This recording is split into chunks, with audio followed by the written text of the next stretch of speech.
Hello friends, welcome to our psychology classes. हम लोग पढ़ रहे हैं पर्सनैलिटी के बारे में और आज हम एक नया टॉपिक पढ़ेंगे, state trait approaches to personality. अगर आपने अभी तक चैनल सब्सक्राइब नहीं किया है तो जल्दी से कर लीजिए ताकि आपको सारे अपडेट्स मिलते रहें। ये जो टॉपिक है मैं इग्नू के मास्टर्स इन साइकोलॉजी के फर्स्ट ईयर से पढ़ा रहा हूँ। सब्जेक्ट का नाम है personality theories and assessment. Subject code है MPC 003। आज हम पढ़ेंगे ब्लॉक 1 का यूनिट 2 और चैप्टर का नाम है state trait approaches to personality. तो स्टार्ट करते हैं आज का चैप्टर। तो सबसे पहले आता है इसका इंट्रोडक्शन। तो पर्सनैलिटी को समझने के बहुत सारे तरीके हैं। हर साइकोलॉजिस्ट ने अपने अलग अलग मेथड्स दे रखे हैं। उन्हीं मेथड्स में से एक इंपॉर्टेंट ग्रुप आता है जिसका नाम है टाइप एंड ट्रेट अप्रोचेस। ये पर्सनैलिटी को समझने के अप्रोचेस हैं, तरीके हैं, टाइप एंड ट्रेट अप्रोचेस। तो ये अप्रोचेस अलग अलग बड़े थ्योरिस्ट ने डेवलप किए हैं। तो इस यूनिट में हम स्टेप बाय स्टेप देखेंगे। सबसे पहले टाइप अप्रोच। टाइप अप्रोच क्या होता है? जिसमें लोगों की पर्सनैलिटी को कैटेगरीज या टाइप्स में समझाया जाता है। और दूसरा होता है ट्रेट अप्रोचेस, जहां पर लोगों के जो छोटे छोटे हैबिट्स होते हैं, जिसको ट्रेट्स बोलते हैं, और उनकी जो टेंडेंसीज होती हैं उनको समझाया गया है। तो जैसे एलपोर्ट थ्योरी है, केटल्स थ्योरी है, आइसनेक ट्रेट एंड टाइप अप्रोचेस है, 5 फैक्टर मॉडल है। तो ये सब कुछ इस यूनिट में हम देखेंगे, समझेंगे, पढ़ेंगे डिटेल में। तो टाइप अप्रोचेस का सिंपल मतलब है साइकोलॉजिस्ट ने लोगों को अलग अलग कैटेगरीज या टाइप्स में डिवाइड करने की कोशिश की ताकि पर्सनैलिटी को समझा जा सके। कोई भी चीज़ समझनी होती है तो सबसे पहले उसका एनालिसिस करते हैं, यानी ब्रेक डाउन करते हैं उसको। तो टाइप अप्रोचेस में भी लोगों के बिहेवियर को, पर्सनैलिटी को समझने के लिए अलग अलग कैटेगरीज या टाइप्स में डिवाइड करने की कोशिश की साइकोलॉजिस्ट ने। तो टाइप थ्योरी में सबसे पहले आता है 4 ह्यूमर्स थ्योरी, जिसको हिप्पोक्रेट्स एंड गेलन ने फॉर्म किया था। तो ये बहुत पुरानी थ्योरी है जिसमें कहा गया था कि हमारी ब्लड के जो फ्लूइड्स हैं, हमारे अंदर जो लिक्विड या फ्लूइड एलिमेंट्स हैं हमारे बॉडी में, जैसे कि ब्लड हो गया, फेल्म हो गया, बाइल हो गया। ब्लड यानी हमारा खून, फेल्म यानी कि जो हमारा कफ वगैरह जो करते वक्त जो हमारा लिक्विड होता है वो, और बाइल यानी हमारे अंदर जो होता है डाइजेस्टिव जो जूसेस होते हैं जो खाने को पचाने में हेल्प करते हैं, वो हो गया बाइल। तो ये जो फ्लूइड्स हैं ये हमारी पर्सनैलिटी डिसाइड करते हैं, ऐसा 4 ह्यूमर्स थ्योरी कहती है। तो इसके 4 टाइप्स थे।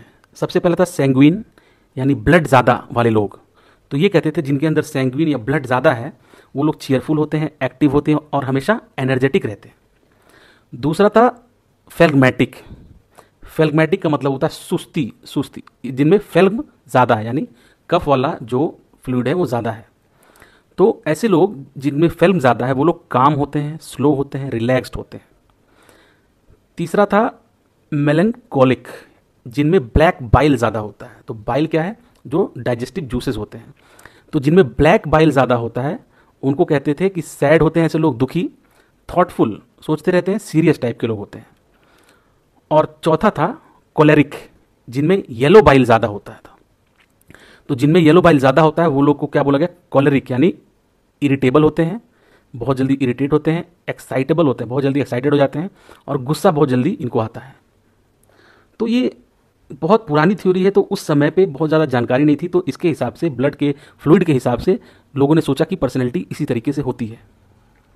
लेकिन इसकी लिमिटेशन है। आज के ज़माने में ये थ्योरी आउटडेटेड मानी जाती है क्योंकि पर्सनैलिटी का बॉडी फ्लूइड से डायरेक्ट लिंक नहीं होता।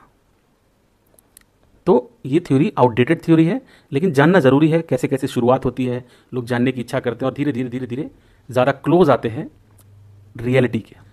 तो 4 ह्यूमर्स थ्योरी यानी कि बॉडी के फ्लूइड्स के बेसिस पे पर्सनैलिटी डिसाइड करने वाली थ्योरी, जो कि अब आउटडेटेड हो चुकी है। टाइप थ्योरी में दूसरा आता है सोमैटोटाइप्स, जिसको विलियम शेल्डन ने डिफाइन किया था। तो शेल्डन ने क्या कहा कि हमारी बॉडी शेप ही हमारी पर्सनैलिटी बताती है। फर्स्ट चैप्टर में हमने पढ़ा था ना बॉडी टाइप्स में, एक्टोमॉर्फ, एंडोमॉर्फ, मीजोमॉर्फ।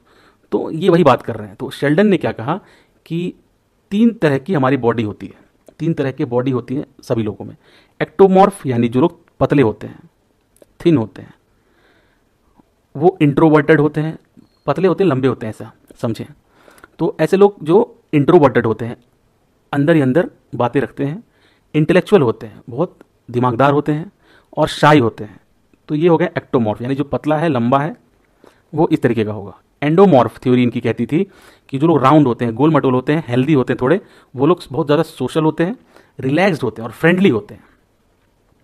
मीजोमॉर्फ यानी कि जो लोग मस्कुलर होते हैं, फिट होते हैं एकदम, बॉडी वॉडी बना के एकदम जिम वाली जो बॉडी जो जो हम देखते हैं, तो ऐसे लोग को मीजोमॉर्फ कैटेगरी में डाला, जो कि एनर्जेटिक होते हैं, डोमिनेंट होते हैं और बोल्ड होते हैं। तो ये 3 टाइप इन्होंने बताए, जिसको बोलते हैं सोमैटो टाइप्स। अब इसकी भी लिमिटेशन है, लोगों को सिर्फ 3 बॉडी शेप्स में फिट करना प्रैक्टिकल नहीं है। ऐसे बहुत लोग आपको मिलेंगे जो बहुत मस्कुलर हैं, फिट हैं, लेकिन एनर्जेटिक नहीं है, डोमिनेंट नहीं है, शाई भी हो सकते हैं। पतला लंबा कोई इंसान है, वो एक्सट्रोवर्ट भी हो सकता है।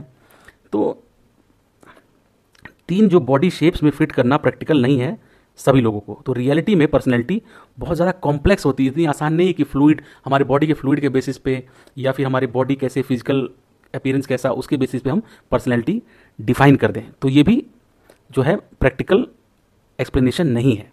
तो ये था सोमैटोटाइप्स जो विलियम शेल्डन ने डिफाइन किया, एक्टोमॉर्फ, एंडोमॉर्फ, मीजोमॉर्फ। अब चलते हैं थर्ड जो टाइप है, वो है Myers Briggs type indicator. Myers Briggs type indicator, MBTI। तो ये जो है मॉडर्न टूल है, कार्ल जंग का नाम आपने सुना होगा, साइकोलॉजिस्ट कार्ल जंग की थ्योरी है ये। तो इसमें 4 डायमेंशंस होते हैं, जिनके कॉम्बिनेशन से 16 पर्सनैलिटी टाइप्स बनते हैं। ठीक है, तो 4 जो डायमेंशंस हैं वो कौन कौन से हैं? EI, SN, TF, JP। Full form क्या है? EI मतलब एक्स्ट्रावर्जन वर्सेस इंट्रोवर्जन, यानी एक्सट्रोवर्ट इंट्रोवर्ट, पहला हो गया। दूसरा है SN, सेंसिंग वर्सेस इंट्यूशन। तीसरा है TF, थिंकिंग वर्सेस फीलिंग। और चौथा है JP, यानी जजिंग वर्सेस परसीविंग। अब इन्होंने क्या किया, इन 4 जो डायमेंशंस हैं इनके अलग अलग कॉम्बिनेशंस बना के 16 तरह के पर्सनैलिटी टाइप्स बताए हैं इन्होंने।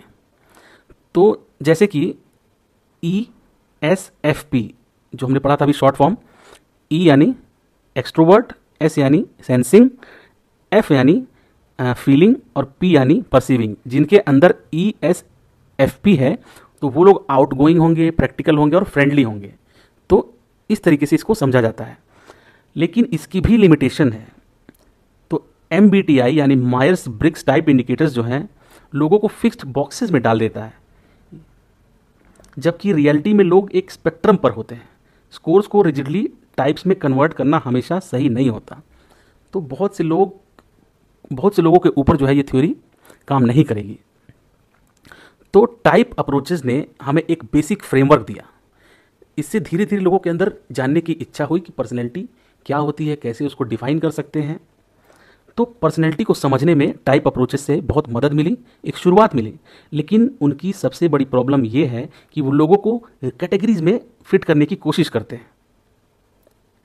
रियलिटी में पर्सनैलिटी ज़्यादा फ्लेक्सिबल और डायनेमिक होती है। जैसे कि मान लीजिए कि आप किसी के सामने बहुत शाई रहते हैं, नए लोगों के सामने जब नए लोगों से मिलते जुलते हैं तो उनके सामने थोड़ा आप संकोच करते हैं, शर्माते हैं। लेकिन अपने तो वो लोग आपको क्या बोलेंगे कि बहुत शर्मीला है, एक कैटेगरी में आपको डाल दिया कि बहुत शाई है। लेकिन जब आप अपने दोस्तों के साथ होते हैं, जिनके साथ आप कंफर्टेबल फील करते हैं, उनके साथ आप बिल्कुल खुले होते हैं, अच्छे से बिहेव करते हैं, ओपन होते हैं और बहुत फ्रेंडली होते हैं। तो अगर उनसे पूछा जाएगा तो वो क्या बोलेंगे? बहुत फ्रेंडली है, कम्युनिकेशन अच्छे से करता है, शाई बिल्कुल नहीं है। तो अलग अलग लोगों में अलग अलग तरीके से आपकी पर्सनैलिटी डिफाइन हो रही है। तो टाइप में हम इस तरीके से बॉक्स्ड नहीं कर सकते पर्सनैलिटी को, क्योंकि पर्सनैलिटी बहुत बड़ी चीज़ है, इसको समझना इतना आसान नहीं है। तो अब चलते हैं हम लोग ट्रेट अप्रोचेस की तरफ। टाइप में तो हमने देख लिया कैटेगरीज में किस किस तरीके से लोगों ने बांटने की कोशिश की, समझाने की कोशिश की। अब चलते हैं ट्रेट अप्रोचेस टू पर्सनैलिटी। तो ट्रेट्स का मतलब होता है स्टेबल और कंसिस्टेंट कैरेक्टरिस्टिक्स जो हमारी पर्सनैलिटी को डिफाइन करती है। जैसे कुछ चीज़ें आपके अंदर स्टेबल होंगी, एकदम कंसिस्टेंट होगी, वो आप करते ही करते हैं, जैसे कि हैबिट। तो जैसे एक एग्जांपल, जैसे कोई इंसान है जो बहुत फ्रेंडली है, बातूनी है, टॉकेटिव है, ऑनेस्ट है या फिर काम है, ये सब उसके ट्रेट्स हैं जो आसानी से चेंज नहीं होते हैं। तो गोल क्या है ट्रेट अप्रोच का? ट्रेट अप्रोच क्यों है, क्या गोल है इसका? तो ट्रेट थ्योरिस्ट क्या करना चाहते हैं, उनके 3 मेन गोल्स होते हैं। क्या क्या? समझना कि लोग अपने ट्रेट्स में एक दूसरे से कैसे अलग होते हैं, इन ट्रेट्स को साइंटिफिकली मेजर करना और उनके बेसिस पर ह्यूमन बिहेवियर को समझना और प्रिडिक्ट करना। ठीक है, अभी थोड़ा और डिटेल में जब जानेंगे ट्रेट अप्रोचेस को तब आपको कॉन्सेप्ट और अच्छे से समझ में आएगा। लेकिन उससे पहले टाइप वर्सेस ट्रेट अप्रोच का डिफरेंस देख लेते हैं। डिफरेंस आपको समझ में थोड़ा बहुत आ रहा होगा, लेकिन और अच्छे से समझ में आ जाएगा। तो टाइप अप्रोच में क्या होता है, लोगों को फिक्स्ड कैटेगरीज में डालता है ये, जैसे इंट्रोवर्ट है, एक्सट्रोवर्ट है, दो ही कैटेगरी इस तरीके से बना दी। तो ट्रेट अप्रोच क्या करता है, वो एक स्पेक्ट्रम के रूप में देखता है, जैसे कोई 70% एक्सट्रोवर्ट और 30% इंट्रोवर्ट हो सकता है। ये ट्रेट अप्रोच का तरीका है। वो आपको कैटेगराइज तो करता है लेकिन एक स्पेक्ट्रम के रूप में। टाइप अप्रोच में कैटेगरीज आर डिसकंटिन्यूअस, यानी एक टाइप या दूसरा टाइप बीच का ऑप्शन नहीं है, यानी आप इस तरफ हो या तो फिर दूसरी तरफ हो। ट्रेट्स में क्या होता है, कंटिन्यूअस डायमेंशंस होते हैं, सब लोगों में प्रेजेंट होते हैं, बस अलग अलग डिग्री में। तो सिंपल शब्दों में टाइप अप्रोच बोलता है तुम ये हो या फिर वो हो, और ट्रेट अप्रोच बोलता है तुम इस ट्रेट में ज़्यादा हो या कम हो। अब क्लियरिटी आ गई होगी आपको, बहुत अच्छे से समझ में आ गया होगा। तो ट्रेट अप्रोच में की जो थ्योरिस्ट हैं, जाने माने थ्योरिस्ट हैं जिनके बारे में हम पढ़ेंगे आज, एलपोर्ट, केटल, आइसनेक, गिलफोर्ड और बिग 5 मॉडल, ये सब पढ़ेंगे हम लोग। ठीक, तो सबसे पहले आता है एलपोर्ट्स ट्रेट थ्योरी। एलपोर्ट्स की ट्रेट थ्योरी क्या कहती है? तो एलपोर्ट का मेन आइडिया क्या है? एलपोर्ट कहता है कि ट्रेट्स ही हमारी पर्सनैलिटी के बेसिक बिल्डिंग ब्लॉक्स हैं। मतलब हम जो डिफरेंट सिचुएशंस में अलग अलग बिहेव करते हैं उसके पीछे हमारे ट्रेट्स होते हैं। ये ट्रेट्स रियल होते हैं लेकिन आपको फिजिकली दिखते नहीं हैं। ये कहीं ना कहीं हमारे नर्वस सिस्टम में स्टोर्ड हैं। हम ट्रेट्स को कैसे आइडेंटिफाई करते हैं? हम ऑब्जर्व करते हैं किसी को, उसका कंसिस्टेंट पैटर्न ऑफ बिहेवियर। कौन सा उसका बिहेवियर का पैटर्न है जो कंसिस्टेंट है, जो बार बार हर बार होता रहता है। जैसे कि अगर कोई इंसान हर जगह हेल्पफुल है, जहाँ भी जाता है लोगों की हेल्प करता है, घर पे, स्कूल में, ऑफिस में, तो हम बोलेंगे उसका एक हेल्पफुलनेस ट्रेट है। ठीक है, वो कंसिस्टेंसी है उसके अंदर, जहाँ पे भी हर जगह वो हेल्पफुल है। अब लेकिन कोई जो है घर पे बिल्कुल हेल्प नहीं करता, ऑफिस में जाके लोगों को ऐसे दिखाएगा कि मैं बहुत हेल्प करता हूँ, ऐसा अपना पर्सनैलिटी शो करेगा, लेकिन घर पे आके अपनी फैमिली को, वाइफ को, बच्चों को किसी चीज़ में कोई हेल्प नहीं करता। तो ये कंसिस्टेंसी नहीं, वो एक दिखावा है, वो पर्सनैलिटी दिखाने की कोशिश कर रहा है। लेकिन जो घर पे भी, स्कूल में भी, ऑफिस में भी, हर जगह जहाँ पे भी जाता है उसका एक कंसिस्टेंट रेट है हेल्पफुलनेस, मदद करना। तो इस तरीके से ऑब्जर्व करके कंसिस्टेंट जो पैटर्न ऑफ बिहेवियर है उसको समझने की कोशिश करते हैं इसमें। उसके बाद है लेक्सिकल अप्रोच, जिसमें एलपोर्ट एंड ऑडबर्ट ने 1936 में मिलकर कुछ किया। एलपोर्ट और उनके जो साथी हैं ऑडबर्ट ने एक इंटरेस्टिंग काम किया। उन्होंने इंग्लिश डिक्शनरी उठाई और उसमें से 17,953 वर्ड्स की लिस्ट किए जो पर्सनैलिटी ट्रेट्स को डिस्क्राइब करते थे। यानी 17,953 वर्ड्स डिक्शनरी में से निकाले जो पर्सनैलिटी ट्रेट्स को डिस्क्राइब करते थे, किसी ना किसी तरीके का वो पर्सनैलिटी ट्रेट था। बाद में इन्हें नैरो डाउन करके इंपॉर्टेंट ट्रेट्स बनाए और उसको कम करके करके उन्होंने नैरो डाउन किया उसको और इंपॉर्टेंट ट्रेट्स बनाए, जैसे कि dominance, friendliness, self esteem etcetera. इस तरीके से उन्होंने बनाया। तो टाइप्स ऑफ ट्रेट्स एलपोर्ट्स के दो कैटेगरीज हैं। तो सबसे पहले कैटेगरी आता है इनका कॉमन ट्रेट्स। मतलब क्या है कॉमन ट्रेट्स का? जो ट्रेट्स एक ही कल्चर के बहुत सारे लोग शेयर करते हैं। जैसे इंडियन कल्चर में हम बड़ों का आदर करते हैं, हर जगह ये कहने को मिलता है बड़े हैं इनका सम्मान करो। तो ये इंडियन कल्चर में हमें हर किसी में देखने को मिलता है। बहुत ही रेयर है कि कोई, अब वो करे ना करे वो अलग बात है, लेकिन ये एक कल्चर है कि बड़ों का रिस्पेक्ट करना चाहिए। पोलाइट, दूसरों से पोलाइटली बात करना चाहिए। ठीक, ये एक कॉमन ट्रेट है जो सभी में लगभग पाया जाता है। तो ये हो गया कॉमन ट्रेट्स, जिसको बोलते हैं पर्सनल डिस्पोजिशंस। दूसरा है इंडिविजुअल ट्रेट्स, जिसको बोलते हैं पर्सनल डिस्पोजिशंस। इंडिविजुअल ट्रेट्स क्या होते हैं? जो हर इंसान को यूनिक बनाते हैं, उसका पर्सनल स्टाइल। कुछ चीज़ें हैं जो आप अपने तरीके से ही करते हैं। आपका खुद का ह्यूमर का स्टाइल, क्रिएटिविटी या फिर डेली हैबिट्स, वो आपकी खुद की होती है। तो दो तरह के कौन कौन से ट्रेट्स हो गए कैटेगरी? कॉमन ट्रेट्स और इंडिविजुअल ट्रेट्स। तो एलपोर्ट बोलते हैं कि पर्सनैलिटी बनाई जाती है ट्रेट से। कुछ ट्रेट्स सब लोगों में कॉमन होते हैं कल्चर की वजह से, और कुछ ट्रेट्स हर एक इंसान को यूनिक बनाते हैं। ठीक है, एलपोर्ट्स की थ्योरी अब समझ में आ रही होगी धीरे धीरे। अब आता है Allport's trait theory, 3 levels of individual traits. तो अब एलपोर्ट ने इंडिविजुअल ट्रेट्स को 3 लेवल में डिवाइड किया। कॉमन ट्रेट्स को उन्होंने भी छोड़ दिया। अब जो इंडिविजुअल ट्रेट्स हैं उसको और डीपली समझने के लिए उन्होंने क्या किया, 3 लेवल्स में डिवाइड किया। तो इंडिविजुअल ट्रेट्स में 3 लेवल क्या कौन कौन से बने? पहला हुआ कार्डिनल ट्रेट्स, दूसरा सेंट्रल ट्रेट्स और तीसरा सेकेंडरी ट्रेट्स। कार्डिनल ट्रेट्स क्या होता है, ये सबसे रेयर होते हैं, लेकिन अगर किसी इंसान में है तो पूरी पर्सनैलिटी को डिफाइन कर देते हैं। मतलब उस आदमी के हर बिहेवियर इसी एक ट्रेट से इन्फ्लुएंस्ड होता है। जैसे कि फॉर एग्जांपल महात्मा गांधी की जब भी आप बात करेंगे तो एक ऐसा ट्रेट आप बोलेंगे कि महात्मा गांधी की सबसे अच्छा जो ट्रेट था, बड़ा ट्रेट था, वो क्या था? तो आप किसी से भी पूछेंगे तो आप वो बोलेगा नॉन वायलेंस, यानी अहिंसा। तो गांधी जी की लाइफ का ऑलमोस्ट हर डिसीजन इसी एक ट्रेट से कनेक्टेड था। उनका ये मेन ट्रेट था, कार्डिनल ट्रेट था। उसी के बेसिस पे उनकी पूरी पर्सनैलिटी, उनकी लाइफ डिफाइन की जा सकती है। आप बोल सकते हो कि cardinal trait is equal to signature trait of life. कैसे आप लाइफ को जीते हो, एक आपका मेन ट्रेट, इसको बोलते हैं कार्डिनल ट्रेट्स। दूसरा है सेंट्रल ट्रेट्स। ये ज़्यादा कॉमन होते हैं और हम सब के पास होते हैं। हर इंसान की पर्सनैलिटी के 5 से 10 सेंट्रल ट्रेट्स होते हैं जो उनको डिस्क्राइब करते हैं। ये वही ट्रेट्स होते हैं जो हम किसी रिकमेंडेशन लेटर या बायो में लिखते हैं। जैसे कि आप अपने बायोडेटा में, रेज्यूमे में लिखते होंगे कि आप फ्रेंडली हैं, ऑनेस्ट हैं, कॉन्फिडेंट हैं, सेल्फ डिसिप्लिन हैं। तो ये सब सेंट्रल ट्रेट्स हैं जो काफ़ी लोगों में जो है पाए जाते हैं। तो आप बोल सकते हो कि central traits is equal to main ingredients of personality. जो आपके पर्सनैलिटी के मेन इंग्रेडिएंट्स हैं, मसाले जो आपकी पर्सनैलिटी को बनाते हैं। ठीक। तीसरा है सेकेंडरी ट्रेट्स। ये थोड़े कम कंसिस्टेंट और सिचुएशन स्पेसिफिक होते हैं।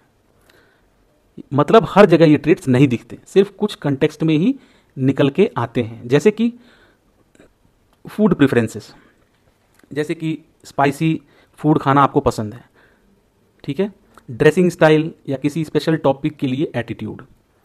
तो ये सब कभी कभी आपके ट्रेट्स हैं जो कभी कभी आते हैं, हमेशा नहीं रहते हैं वो। तो जैसे कि आप बोल सकते हो कि सेकेंडरी ट्रेट्स मतलब फ्लेवर्स ऑफ पर्सनैलिटी, जो कभी कभी आते हैं। ठीक। तो ये 3 ट्रेट्स हो गए, इंडिविजुअल ट्रेट्स के 3 लेवल। उसके बाद आता है next topic, motivational versus stylistic traits. Motivational traits क्या होते हैं? ये आपके बिहेवियर को ड्राइव करते हैं, जिससे आप मोटिवेट होते हैं। मतलब क्यों कर रहे हो इसका आंसर देते हैं ये। तो ये आपकी पर्सनैलिटी के ज़्यादा करीब होता है मोटिवेशनल ट्रेट। स्टाइलिस्टिक ट्रेट क्या होता है? ये सिर्फ दिखाते हैं कि आप अपने बिहेवियर को कैसे एक्सप्रेस करते हो, पर ये रीजन नहीं बताते। तो ये हो गया मोटिवेशनल वर्सेस स्टाइलिस्टिक ट्रेट्स। उसके बाद हम पढ़ते हैं यूनिटी ऑफ पर्सनैलिटी। एलपोर्ट का एक और इंपॉर्टेंट बिलीफ था कि पर्सनैलिटी सिर्फ अलग अलग ट्रेट्स का कलेक्शन नहीं है, वो एक इंटीग्रेटेड कंसिस्टेंट सिस्टम है। तो ये यूनिटी एक कॉन्सेप्ट से आती है जिसका नाम एलपोर्ट ने दिया प्रोप्रियम। प्रोप्रियम का मतलब होता है सेल्फ, खुद। ये सेल्फ जो है बचपन से लेकर आपकी डेथ तक अलग अलग स्टेजेस में डेवलप होती है, और यही आपके ट्रेट्स को इंटीग्रेट करके यूनिक पर्सनैलिटी बनाती है। ठीक।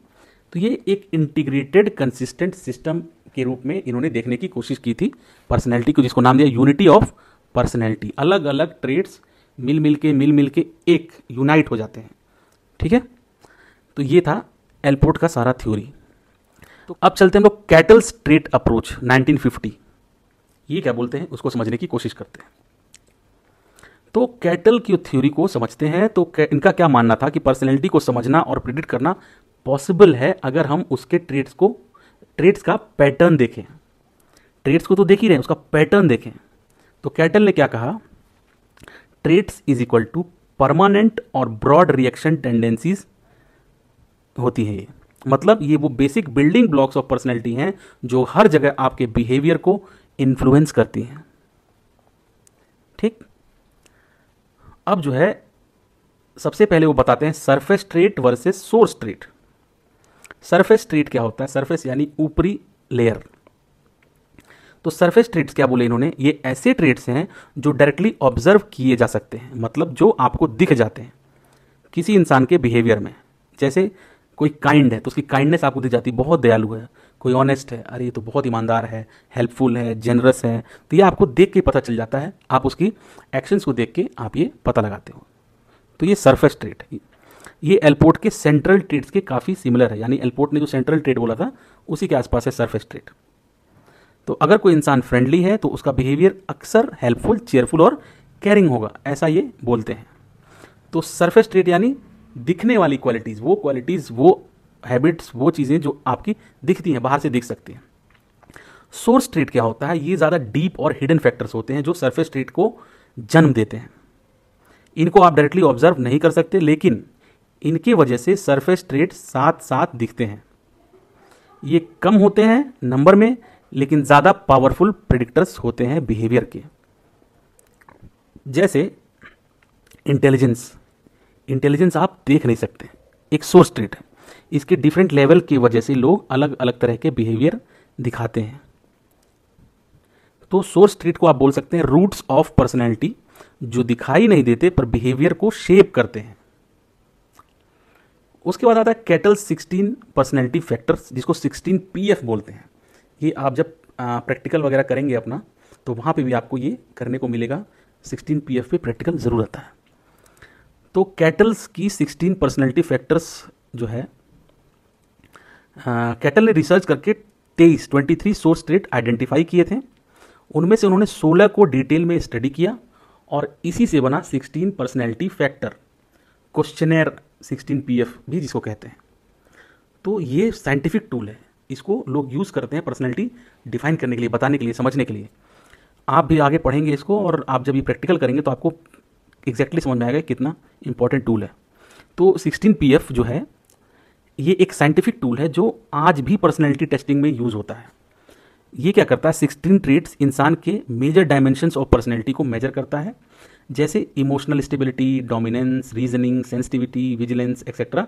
तो इन सबको ये क्या करता है? मेजर करता है। अब कैटल की 16 पर्सनैलिटी फैक्टर क्या है उसको थोड़ा और समझते हैं। तो कैटल का पूरा नाम पता क्या है? Raymond cattle.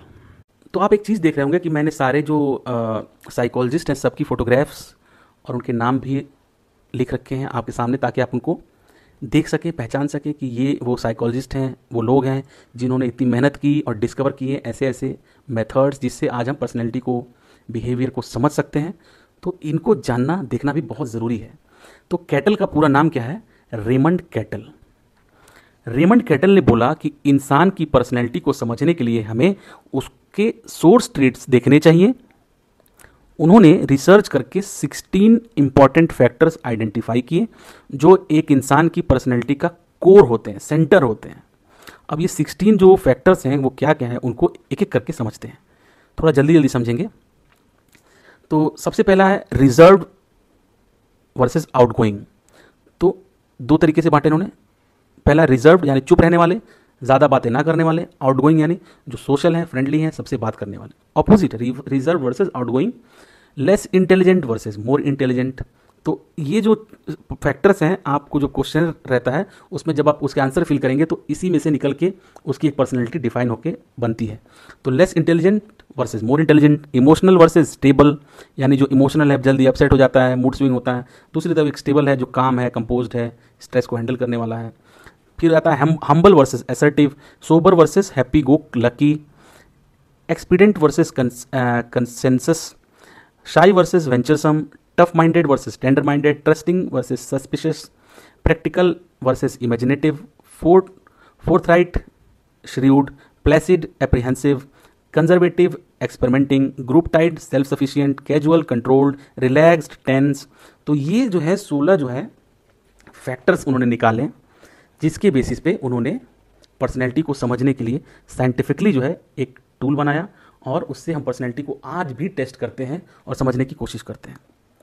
तो बाद में कैटल ने क्या किया, 7 और ट्रेट्स ऐड किए इसमें, जैसे कि एक्साइटेबिलिटी, बोरिशनेस, सोशल पैनिक वर्सेस। तो ये सब चीज़ें इन्होंने बाद में 7 और ट्रेड्स में ऐड किए 16 पर्सनैलिटी फैक्टर के बाद। और एब नॉर्मल पर्सनैलिटीज़ के लिए उन्होंने क्लिनिकल एनालिसिस क्वेश्चनर CAQ बनाया, जिसमें 12 साइकोपैथोलॉजिकल ट्रेड्स जैसे पैरानोया, एंग्जाइटी, गिल्ट, ये सब भी ऐड किए। तो उन्होंने क्या किया, क्लिनिकल एनालिसिस क्वेश्चनर बनाया एब नॉर्मल पर्सनैलिटीज़ को समझने के लिए। तो ये जो 16 ट्रेड्स हैं एक तरह से स्केल जैसे होते हैं। एक इंसान रिजर्व भी हो सकता है या आउटगोइंग भी, या दोनों के बीच में भी कहीं हो सकता है।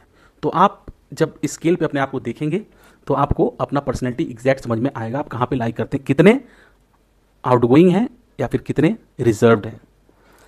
तो 16 PF क्वेश्चनर से ये मेजर किया जाता है कि एक पर्सन किस किस डायमेंशन में कहाँ स्टैंड करता है। ठीक है, तो ये हो गया कैटल का थ्योरी। उसके बाद अगला टॉपिक है constitutional and environmental mold traits. तो कैटल जो है वो बोलते थे कि हमारे ट्रेड्स 2 जगह से आते हैं, कॉन्स्टिट्यूशनल ट्रेड्स और environmental mold traits. Constitutional traits मतलब नेचर से जो आने वाले ट्रेड्स हैं वो, जैसे कि ये हमें बायोलॉजिकल साइड से मिलते हैं, हमारे पेरेंट्स से, जैसे कि हमारे जीन्स से, हमारे हार्मोन्स, नर्वस सिस्टम, इन सब से जो ट्रेड्स हमारे अंदर आते हैं वो बोलते हैं कॉन्स्टिट्यूशनल ट्रेड्स। जैसे कि अगर कोई इंसान जेनेटिकली हाई इंटेलिजेंस के साथ पैदा हुआ है तो उसका लॉजिकल जो प्रॉब्लम सॉल्विंग होगा वो स्ट्रांग होगा। जैसे आपने देखा होगा कि अगर किसी के पेरेंट्स जो है मैथ्स में बहुत स्ट्रांग है तो कई बार क्या होता है बच्चे भी मैथ्स में स्ट्रांग होते हैं। किसी के पेरेंट्स म्यूजिकल फैमिली बैकग्राउंड है तो बच्चा भी म्यूजिकली थोड़ा सा इंक्लाइंड होता है, म्यूजिक की तरफ जल्दी वो सीख जाता है। तो इनको बोलते हैं कॉन्स्टिट्यूशनल ट्रेड्स, जो कि नेचर वाइज आते हैं आपके अंदर, नेचर से आते हैं आपके अंदर, नेचुरली जो आते हैं, बायोलॉजिकली जो आते हैं। दूसरा है इन्वायरमेंटल मोल्ड ट्रेड्स, जो नर्चर से आने वाले ट्रेड्स हैं, यानी जो हम बाहर से सीखते हैं, अपने आसपास के इन्वायरमेंट से, अपब्रिंगिंग से जो हमें मिलते हैं वो। जैसे कि सोशल स्किल्स जो हम फैमिली, स्कूल और सोसाइटी से सीखते हैं वो सब इन्वायरमेंटल ट्रेड्स हैं। जैसे बचपन से कोई कोऑपरेटिव इन्वायरमेंट मिला हो किसी को तो वो टीम वर्क में ज़्यादा स्ट्रॉन्ग होगा। तो ये सब होते हैं इन्वायरमेंटल मोल्ड ट्रेड्स। लेकिन ज़्यादातर क्या होता है, सारे ट्रेड्स क्या होते हैं, मिक्स होते हैं, थोड़ा सा जीन्स से और थोड़ा सा इन्वायरमेंट से। जैसे कि मान लीजिए कि एक क्रिकेटर जो है उसका टैलेंट जो है वो जेनेटिक तो हो सकता है कि कॉन्स्टिट्यूशनल हो, लेकिन उसकी प्रैक्टिस और कोचिंग इन्वायरमेंट डिसाइड करता है, जो कि इन्वायरमेंटल मोल्ड होता है, वो डिसाइड करता है कि वो फ्यूचर में कैसा परफॉर्म करेगा।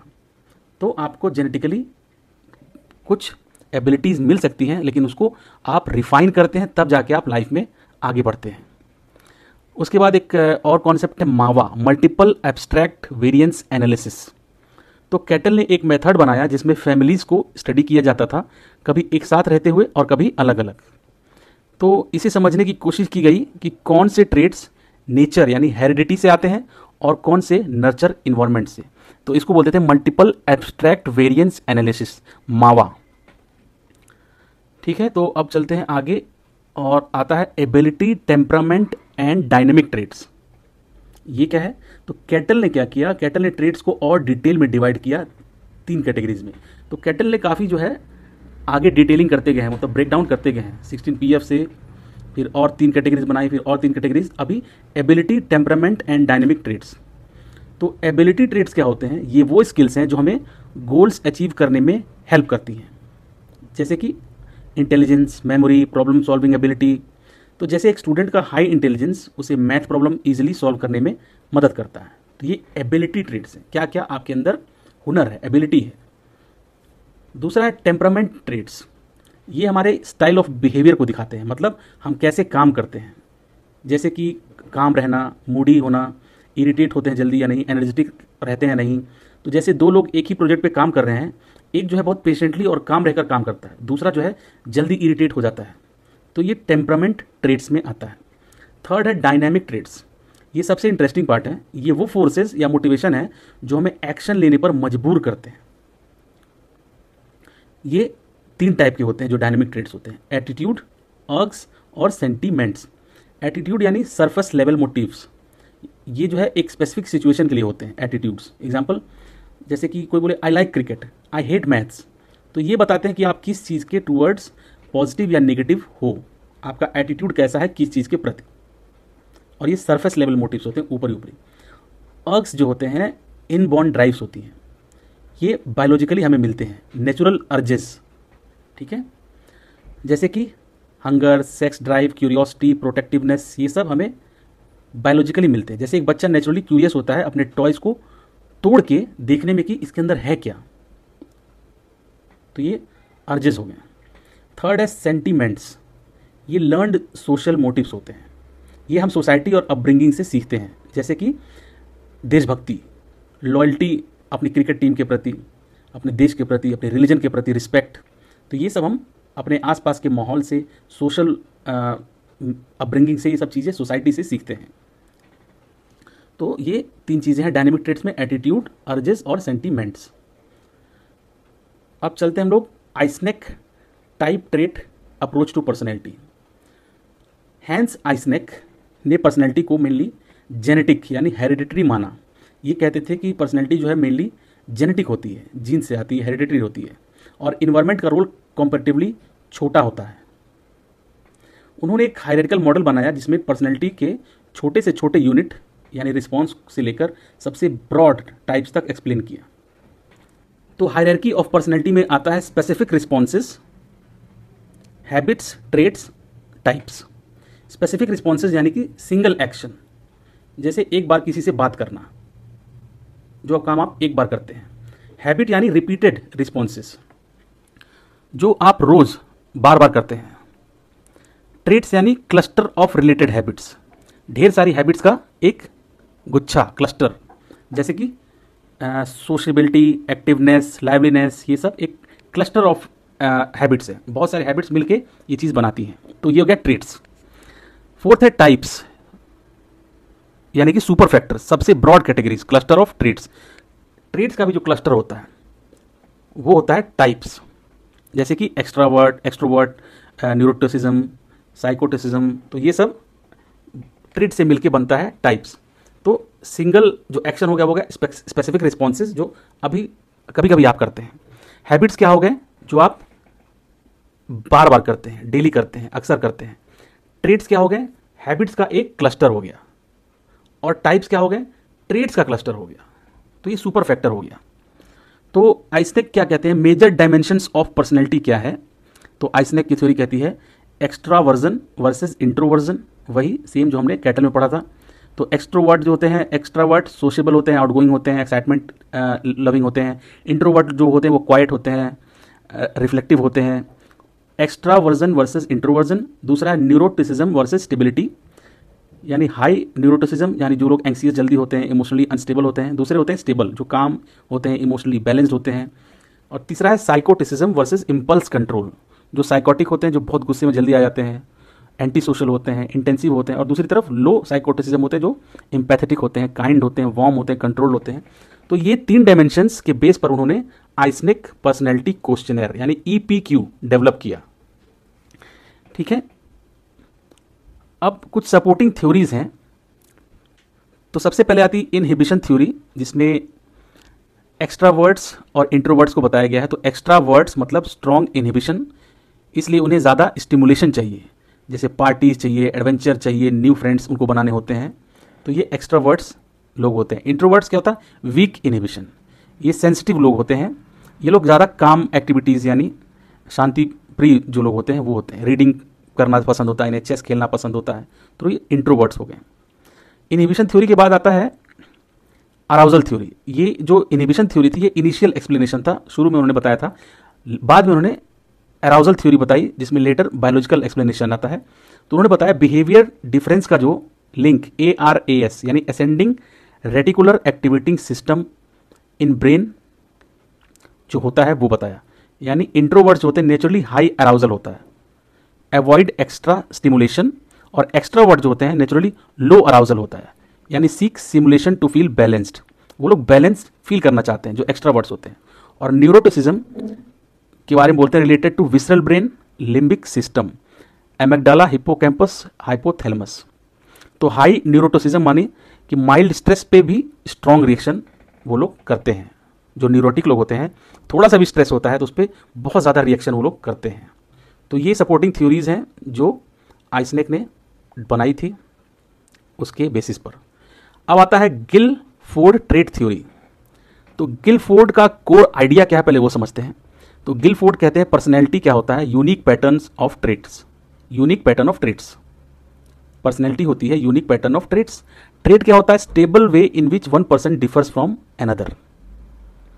वो कहते हैं पर्सनैलिटी सिर्फ नंबर ऑफ ट्रेट्स नहीं है बल्कि एक इंटीग्रेटेड होल है। तो 7 मॉडलिटीज या टाइप्स ऑफ ट्रेट्स जो इन्होंने बताए हैं वो है मॉर्फोलॉजिकल एंड फिजियोलॉजिकल, जिसको कहते हैं सोमैटिक। जैसे मॉर्फोलॉजिकल यानी फिजिकल स्ट्रक्चर आपका, height, head size, body build, और फिजियोलॉजिकल यानी बॉडी फंक्शन जैसे heart rate, hormones, breathing etcetera, ये सब चीज़ें। सेकंड है नीड्स, इंटरेस्ट्स एंड एटीट्यूड्स, इसको बोलते हैं हॉर्मेटिक ट्रेट्स। ये मोटिवेट करते हैं एक्शन को, जैसे नीड्स, इंटरेस्ट्स, एटीट्यूड्स। तो नीड्स यानी परमानेंट ड्राइव, जैसे हंगर, फूड, प्रेस्टीज, रिकॉग्निशन, आपकी नीड जो है। इंटरेस्ट यानी अट्रैक्शन टू एक्टिविटीज़, यानी आर्ट में आपका इंटरेस्ट है, स्पोर्ट्स में आपका इंटरेस्ट है, झुकाव की तरह है। फिर एटीट्यूड, प्री डिस्पोजिशन, तो आप क्या सोचते हैं किसी चीज़ के बारे में, ये हो गया need, interest and attitude. Third है एप्टीट्यूड, जिसको बोलते हैं एबिलिटी ट्रेट्स। उसमें स्पेसिफिक एबिलिटीज़ देखी जाती हैं। इसमें अलग अलग टाइप्स होते हैं, जैसे परसेप्चुअल, साइकोमोटर और इंटेलिजेंस। यानी परसेप्चुअल यानी आपका विजन कैसा है, हियरिंग कैसी है, सेंसिटिविटी कैसा है, साइकोमोटर में आपका मूवमेंट कैसा है, कोऑर्डिनेशन कैसा है, इंटेलिजेंस में आपकी जनरल एबिलिटी कैसी है। तो ये सब ट्रेट्स देखे जाते हैं। उसके बाद आता है स्ट्रक्चर ऑफ इंटेलेक्ट मॉडल। तो intelligence is equal to operations into products into content. तो ऑपरेशन में 6, प्रोडक्ट में 6 और कॉन्टेंट्स में 5, तो टोटल 180 फैक्टर्स होते हैं इंटेलिजेंस के। उसके बाद आता है टेम्परामेंट। टेम्परामेंट में यानी कि आपका स्टाइल ऑफ बिहेवियर कैसा है, इंपल्सिव है, काम है, टॉलरेंट है, क्रिटिकल है। तो ये सब गिलफोर्ड जिमरमैन टेम्परामेंट सर्वे से मेजर होता है, GZTS। तो ये सब जो बनाए गए हैं इनके लिए अलग अलग टेस्ट बनाए गए हैं, तरीके बनाए गए हैं, जिनसे आपका एक पर्सनैलिटी को फाइंड आउट करने का एक मेथड है। और अगर जब आप वो अप्लाई करते हैं, वो टेस्ट आपके ऊपर टूल यूज़ करके आपको आपकी पर्सनैलिटी के बारे में पता लगा जाता है, तो उसके आपके बारे में काफ़ी कुछ पता लगता है इन सब चीज़ों से। इसमें लेवल ऑफ ट्रेट्स आते हैं आइजनेक गिलफोर्ड में। हेक्स्टिक ट्रेट्स, प्राइमरी ट्रेट्स। तो हेक्स्टिक ट्रेट होता है सिचुएशनल जो होते हैं, और प्राइमरी ट्रेट्स जो होते हैं वो कंसिस्टेंट बिहेवियर पैटर्न्स होते हैं जो आप बार बार करते हैं। और टाइप्स जो होते हैं वो क्लस्टर ऑफ प्राइमरी ट्रेट्स, पहले भी बताया था। तो टाइप्स क्या होते हैं, जो आपके ट्रेट्स हैं उनका क्लस्टर, ढेर सारे ट्रेट्स को मिला के टाइप बनाया जाता है। तो गिलफोर्ड को अगर आसानी से समझना हो तो उन्होंने क्या किया, 7 मॉडलिटीज़ को एक्सप्लेन किया, physical to motivational to behavioural, किस तरीके से आप उसको मेजर करते हैं। फिर उन्होंने need, interest, attitude, aptitude, temperament बताया किस तरीके से वो मोटिवेट होता है, कोर मोटिवेटर्स क्या क्या होते हैं। इंटेलेक्ट मॉडल बनाया उन्होंने, स्ट्रक्चर ऑफ इंटेलेक्ट मॉडल, इसमें 180 फैक्टर्स ऑफ इंटेलिजेंस हैं। और उन्होंने बोला personality is equal to whole plus multiple angles, not just list of traits. सिर्फ ट्रेट्स नहीं होते हैं, बहुत सारे एंगल्स होते हैं पर्सनैलिटी के। उसके बाद फाइनली आता है 5 फैक्टर मॉडल, बिग 5 बोलते हैं इसको, या फिर ओशन भी बोलते हैं। तो ओशन इसका जो है एक्रोनिम है। तो ये भी proposed by Goldberg in 1981। Goldberg ने इसको प्रपोज किया था और इसको बाद में कोस्टा एंड मैक्री ने 1987, 1992 में और ज़्यादा इसको एक्सपेंड किया। तो ये क्या एक्सप्लेन करता है, पर्सनैलिटी के 5 ब्रॉड फैक्टर्स होते हैं। तो इन्होंने इसको नाम दिया ओशन। ओशन से आपको याद करने में आसानी होगी। तो ओशन के फुल फॉर्म अभी हम समझेंगे। तो हर फैक्टर का जो अंदर होता है छोटी ट्रेट का क्लस्टर होता है। जैसे ओशन का फुल फॉर्म होगा ओपननेस, कंसियसनेस, एक्स्ट्रावर्जन, एग्रीएबलनेस और न्यूरोटोसिज्म। तो ये 5 फैक्टर होते हैं इन्होंने जो बताया, बिग 5 इसको नाम दिया, 5 फैक्टर मॉडल, ठीक है, जो गोल्डबर्ग ने प्रपोज किया था। तो ओपननेस यानी ओ, क्यूरियोसिटी एंड क्रिएटिविटी। तो जिनमें ओपननेस हाई होती है वो इमेजिनेटिव होते हैं, क्यूरियस होते हैं, नए आइडियाज़ के लिए बहुत तैयार होते हैं। जिनमें ओपननेस लो होती है वो रिजिड होते हैं, कन्वेंशनल होते हैं, चेंज जल्दी एक्सेप्ट नहीं करते हैं। तो ओपननेस से मेजर करते हैं आपकी फ्लेक्सिबिलिटी ऑफ थिंकिंग, ठीक। उसके बाद आता है कंसियसनेस, COC। कंसियसनेस में आता है ऑर्गेनाइजेशन एंड सेल्फ डिसिप्लिन। जिनमें हाई होता है कंसियसनेस वो लोग हार्ड वर्किंग होते हैं, रिलायबल होते हैं, ऑर्गेनाइज्ड होते हैं, रिस्पॉन्सिबल होते हैं। वहीं जिनमें लो होता है वो लोग केयरलेस होते हैं, इंपल्सिव होते हैं, डिसऑर्गेनाइज्ड होते हैं और लेजी होते हैं। तो ये आपका क्या शो करता है, डिपेंडेबिलिटी और गोल फोकस। E यानी एक्स्ट्रावर्जन, सोशल एनर्जी आपकी कैसी है। अगर E आपका एक्स्ट्रावर्जन हाई है तो आप सोशल होंगे, टॉकेटिव होंगे, ऑप्टिमिस्टिक होंगे, फन लविंग होंगे। अगर एक्स्ट्रावर्जन आपका लो है तो आप क्वाइट होंगे, रिजर्व्ड होंगे। तो ये सब चीज़ें, जिससे आपका डिफरेंस बिटवीन एक्स्ट्रावर्ट्स और इंट्रोवर्ट्स पता चलता है। उसके बाद आता है agreeableness, A kindness versus hostility, अगर हाई आपका एग्रेबलनेस तो आप कोऑपरेटिव होंगे, ट्रस्टिंग होंगे, सॉफ्ट हार्टेड होंगे, फॉरगिविंग होंगे। लो है अगर ये तो आप सस्पिशियस होंगे, शक करेंगे लोगों पे, मैनिपुलेटिव होंगे, अनकोऑपरेटिव होंगे और इरिटेबल होंगे। पांचवा है एन जो है न्यूरोटिसिज्म, तो यानी आपकी इमोशनल स्टेबिलिटी। अगर एन जो है आपका हाई है तो आप मूडी हैं, एंक्सियस हैं, इनसिक्योर हैं, और अगर लो है तो आप काम हैं, रिलैक्स्ड हैं, कॉन्फिडेंट हैं, इमोशनली बैलेंस्ड हैं। इससे पता चलता है आपका स्टेबल वर्सेस अनस्टेबल पर्सनैलिटीज। तो इसके लिए कुछ असेसमेंट टूल्स जो गोल्डबर्ग ने और कोस्टा मैकी ने बनाए थे, जैसे कि नियो पाई आर, तो गोल्डबर्ग ने बनाया था ट्रांसपेरेंट बाइपोलर इन्वेंट्री और कोस्टा एंड मैकी ने बनाया था नियो पाई आर यानी NEOPIR, और बाद में उसको रिवाइज करके नियो पर्सनैलिटी इन्वेंट्री बनाया। तो ये क्या करते हैं, मेजर करते हैं पांचों फैक्टर को, और पांचों फैक्टर से निकलते हैं 6 facets. Each facet has 8 items, तो टोटल 240 आइटम्स होते हैं जिसके बेसिस पे आपकी पर्सनैलिटी इससे फाइंड आउट की जाती है। तो in short big 5 model explain करता है पर्सनैलिटी 5 डायमेंशंस में। ओशन जिसको बोलते हैं एक्रोनिम है, और बहुत ज़्यादा वाइडली एक्सेप्टेड है और बहुत ज़्यादा आज के टाइम भी यूज़ होता है। उसके बाद है इवेल्युएशन ऑफ 5 फैक्टर मॉडल। तो क्या इसके स्ट्रेंथ्स हैं, क्या इसकी क्रिटिसिज्म है। तो इसके स्ट्रेंथ क्या है, ये स्टेबल होता है, क्रॉस कल्चरल वैलिडिटी है, सिंपल है और कंप्लीट है।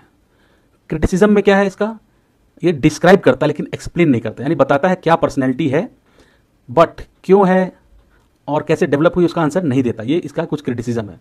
और इसमें बिहेवियर इनकंसिस्टेंसी होती है, मतलब हर सिचुएशन में आप एक ही जैसा बिहेव नहीं करते हैं, ये भी एक इसमें क्रिटिसिज्म है, तो इसको भी ये मेजर नहीं करता है।